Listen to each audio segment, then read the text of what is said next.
We acknowledge the original owners of the land on which we podcast, whose stories were told for thousands of years. Today, we are recording in Meanjin. We pay our respects to elders past and present who may be listening. Sovereignty was never ceded. A quick note before we get started that there may be some swearing in today's podcast. If you don't like swearing or usually listen with children in the car, you have been warned.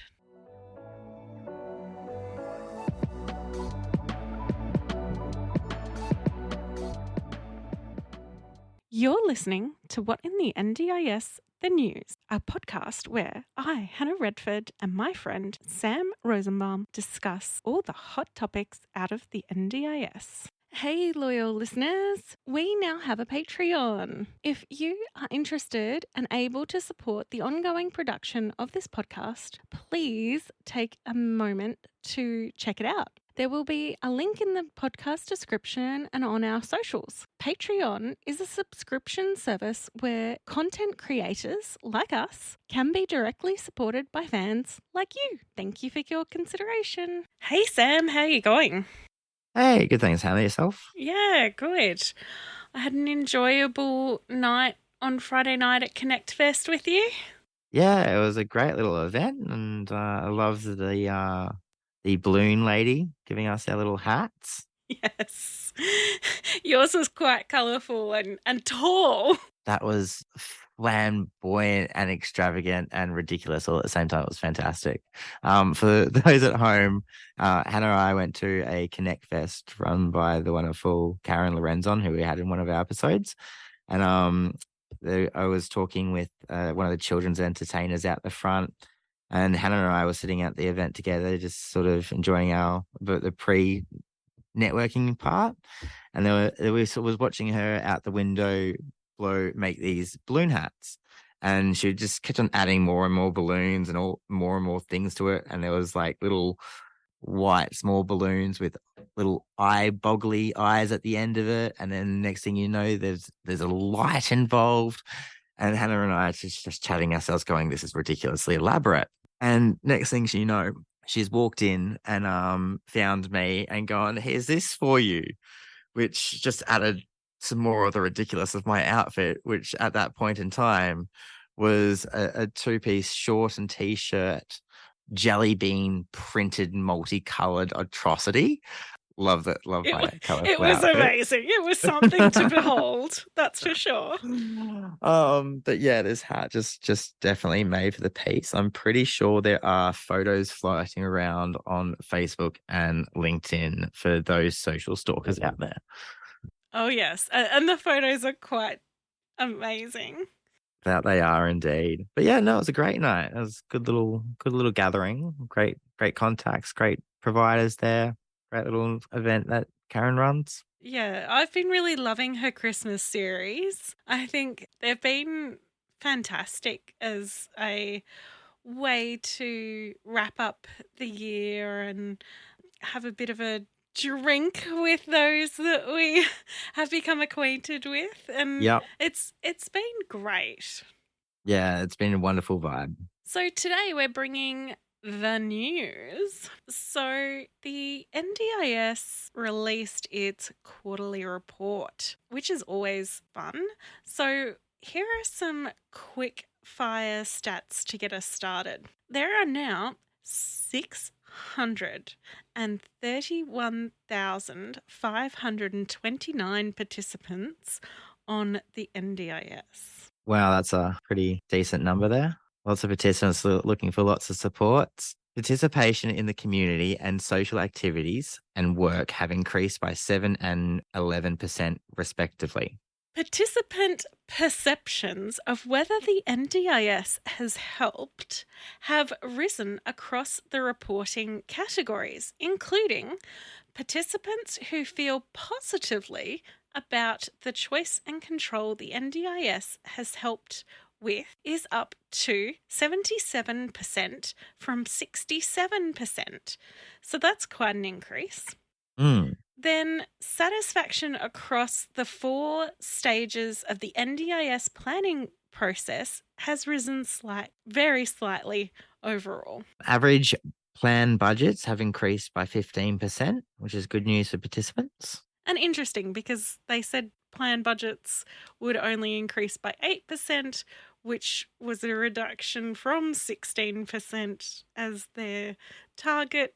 So, And then when you also look at when providers are seeing plans in their day to day, I'm sure we've got some listeners out there who question that figure.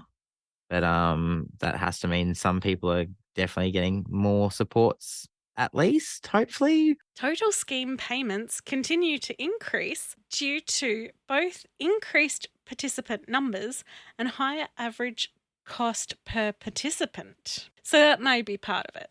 Highly likely. Service standards experience have improved with 9 out of 17 PSG timeframes met in 95% of the cases. 79% of complaints in the report period closed within 21 days, which is a decline from previous periods. So 21% of complaints are taking more than 21 days. Yeah. We also know that there's quite a big number, an increase of actual complaints being made through to the commission that they're handling. So hopefully that funding that Bill Shorten was talking about earlier in this year comes through to help relieve that. Review of reviewable decisions have decreased as a percentage of active participants, as have AAT reviews. Core support for daily activities, social and community participation, and capacity building for daily activities remain the largest support categories, obviously, because they're the two main biggest categories. I don't know Yeah. why they needed to say that. Well, look, there's this data is good at stating facts sometimes, though. So Data is data. it's got to equate to 100% somehow. So they've got to summarize it, but like sometimes the obvious. So PACE has been introduced and started its full rollout and is being implemented incrementally. So, Bill Shorten outlined 6 reforms that he would like to see. Number 1, investing in the NDIA's workforce capability and systems, resulting in better consistency and equity in decision making for access and planning decisions for NDIS participants. Number 2, better supporting NDIS participants to manage their plans within budget, including assistance from the NDIA throughout the plan period and hold plan managers, support coordinators, and providers into account.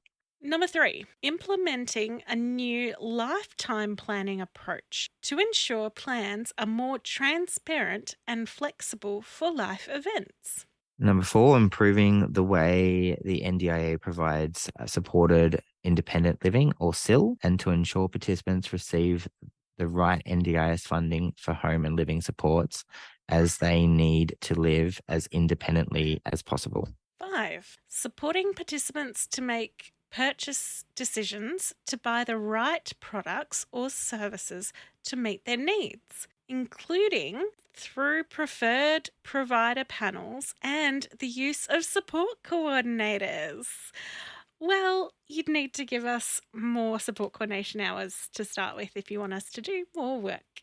So there's that. Yeah, well, there's lots of questions here. Improve the way the NDIA monitors compliance and prevents fraud within the scheme is number 6. And we've already seen quite a bit of action happen in compliance space and enforcement. And I definitely welcome Tracy Mackey and the NDIA stepping in to more of that enforcement regulation point rather than and tightening down this cowboy Wild West sort of NDIS disability space we've run into with the market environment that we've got. Mm-hmm. The Commonwealth government has announced an investment of $720 million over 4 years from this year through to next year to support these reforms. In other exciting news to hand, elaborating on information contained in the quarterly report, the NDIS has highlighted the positive impact the NDIA has made on lives of young NDIS participants. Impacts improvements noted for this cohort include increased participation in community and social activities is up by 7% to 42%. Participation in work doubling for participants in the ages between 15 and 24. Decision making through the Administrative Appeals Tribunal, or AAT, has been made faster due to targeted alternative dispute resolution initiatives being implemented. These alternatives include the Independent Expert Review Program, IER, which was trialled during the last 12 months. The IER program involved legal and disability experts who are independent of both the participant and the NDIA, reviewing the matter being disputed before making a recommendation for an appropriate resolution. Since implementing this and other improvements, the overall caseload of the AAT has reduced by 35.5%. Additionally, 90% of the 4,501 legacy cases waiting to be heard by the AAT by June 2022 have now been resolved, which is massive. Yes, well, it goes to show when you don't throw lawyers to grandstand and backlog cases that things can move. Amazing, isn't it? Surprising, not at all. Further to that, the NDIA released the IER evaluation report recently, which goes into more detail. Participants and their representatives typically reported a very positive experience. According to the report, especially compared with the AAT process, participants reported they wanted to see the following improvements to be implemented to the IER. Have the IER review matters earlier in the dispute resolution process, and the recommendations made should be binding. So at the moment, the recommendations from the IER are not binding, and the NDIA and their lawyers do not have to sign off on it and create the plan from there. However, I have been watching through a few different spaces about the IER program. I do feel like there's mixed opinions about how it works. So I'll be interested to read the evaluation report in more detail.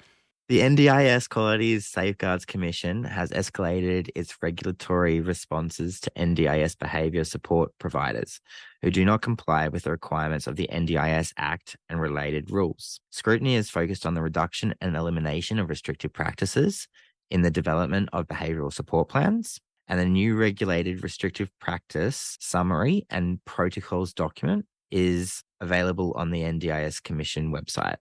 Tracy Mackey was recently quoted saying, "The regulations of a specialist behavioural support provider is subject to the conditions that the regulated restrictive practice included in a behavioural support plan must, amongst other things, be used as only as a last resort and be the least restrictive response, reduce the risk of harm, be proportionate, and be used for the shortest time possible.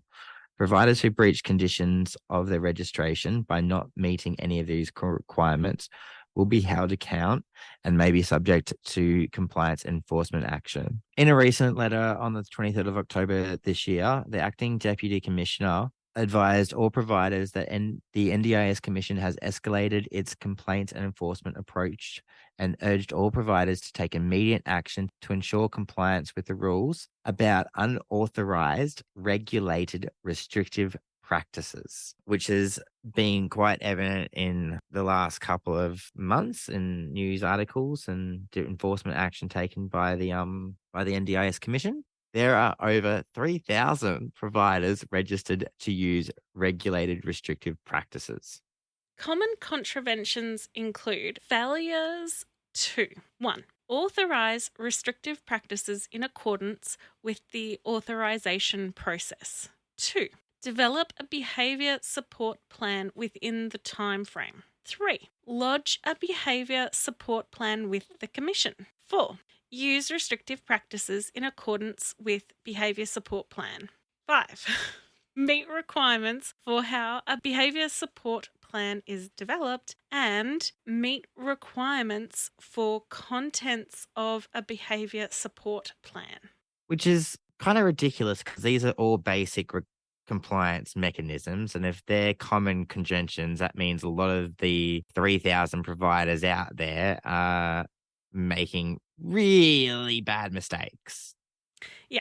You would think that if you are registered to provide restrictive practices, that you understand that you must follow these few requirements. Yeah, and using restrictive practice in accordance with behavioral support plan implies that either we're not training staff to how to read or implement and lead behavioral support implementation properly, and that systems and workflows are not there within the provider. Because if you're getting audited, then clearly you've got the documentation, but now it's an implementation and an operational problem, which is mind blowing to sort of think about within the sector. The NDIS, Quality and Safeguards Commission, has released a set of resources to support the Workforce Capabilities Framework. This is aimed at improving service quality. The resources set the attitudes, skills, and knowledge of all workers funded under the NDIS. Tools and guides include recruitment and selection resources, workforce management, planning tools and strategy documents, supervision and training guidance, a career options guide for current workers, and the self-assessment quiz for workers interested in the sector. I have to pull up on that last point. A self-assessment quiz, Sam. What the heck is that? Well, a self-assessment, or what it probably could be more related to, is a self-reflection, because a self-assessment, if you're looking at it from a trying to get into an application, you want it to be shiny as what it would be, as it could be to get you into a whatever you're trying to get into. In this application, what I'm thinking is it is a real reflection of your skill sets individually and what you're wanting to do as a support worker or a professional within this sector, and sort of map out the goals and the skills that you require to get there in terms of what you're wanting to support. So, for example, if you're entering the sector and you're starting out as a support worker at YoBlo Support Services, and you're like, I want to get into, I really like this. I want to look at this as a long-term career. And you start looking at what you want to niche or specialize in. And let's say you get into mental health. So then you sort of look at this to getting, or like you'd look at the quiz around what your personality types are, what sort of things you may or may like to, and then where it would progress from there. I doubt, personally, that it's quite that in depth, because I think you are Well, or the thinking other thing far is harder about it maybe we than the retract this and go on and have a look what it is, because NDIS. it's currently live and I've seen it. I haven't done it. No, well, that's fine. I'm happy for us to just speculate, because for a second, this, A, it's funny. B, I think this is funny. One of the issues is, how many people are really going to find this on the Quality and Safeguard Commission website, for one thing? Well, it's not even actually on the commission work. It's got its own website. Secondly, then that's a problem. Okay, nobody's going to find it is the number one problem. Well, I'll challenge that. I know there's quite a few providers that are looking at it. Good. But the workers that it really should be targeting is the ones that I see a lot who seem to roll out of bed one morning and go, you know what a cute job would be? Being a support worker. Oh yeah, see And they this doesn't roll get to on that. in and do a crap ass job. And if they had a quiz, potentially they'd be able to stop for a second and take a second. But I think then you'd have to present this quiz to like everyone who applies for the NDIS sector screening card or something, so that you can prove that you at least spent 5 seconds thinking about becoming a support worker.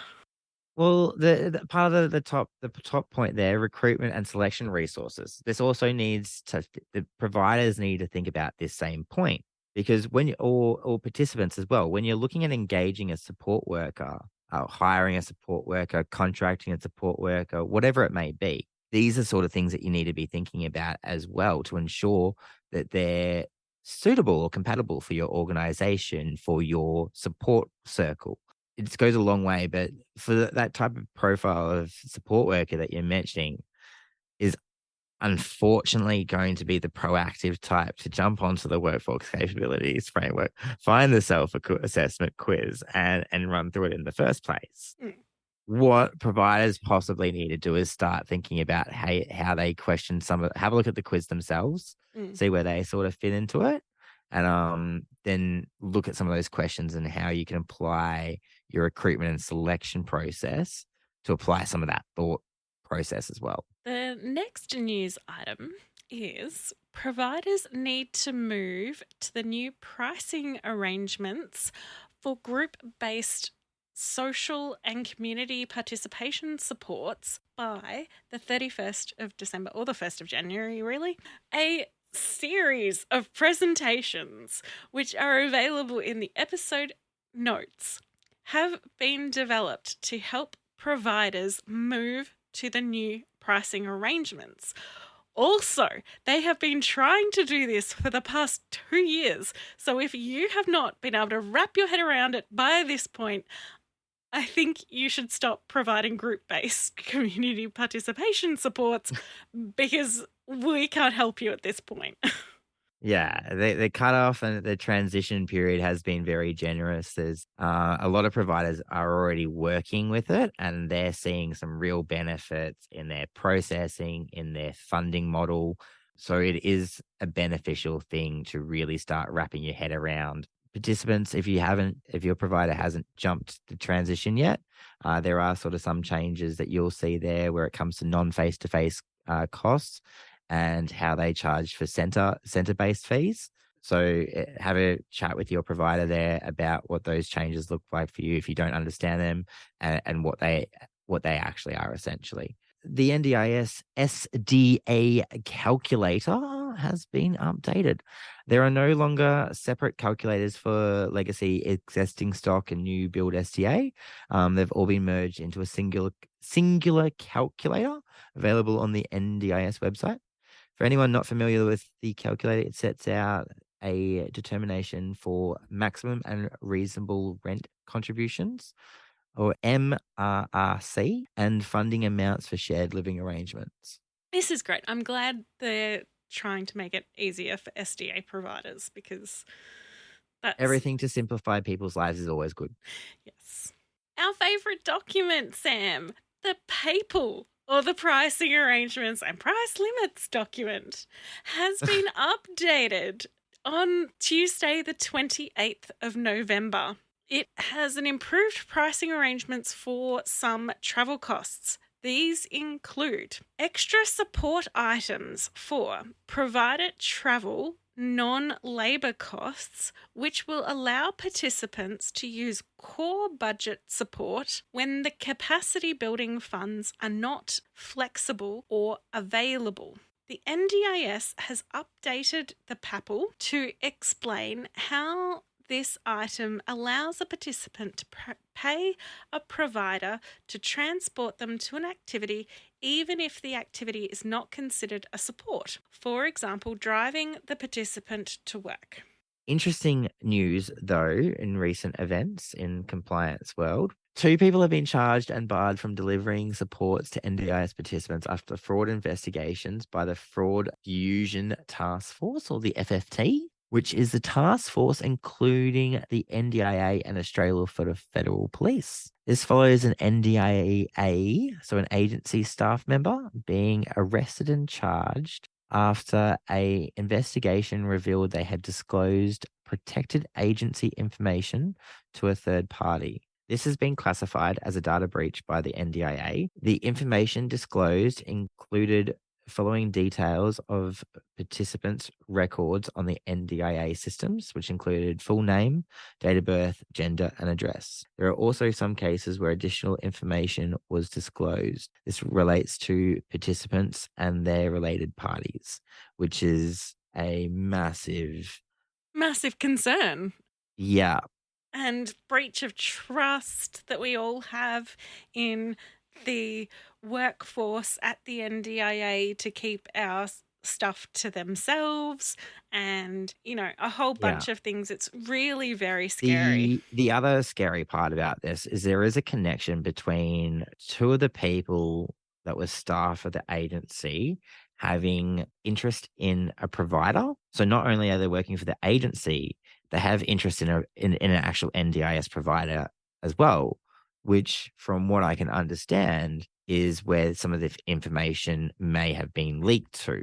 So there's a public sector person using their position to leverage, and this is lots of questions here. It's big no-nos. Big, big no-nos. These people Yeah. are going to have a hard time finding a job in the future.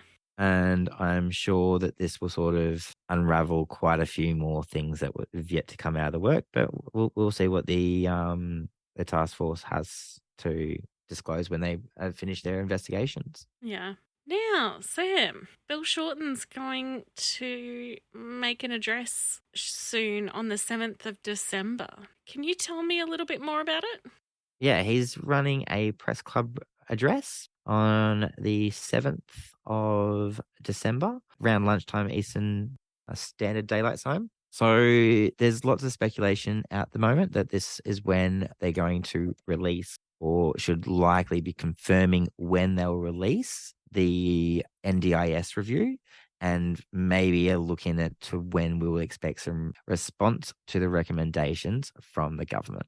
I'm excited to get this review because Yes. we have waited a very long time for it, and I'm a little sick of waiting, to be honest.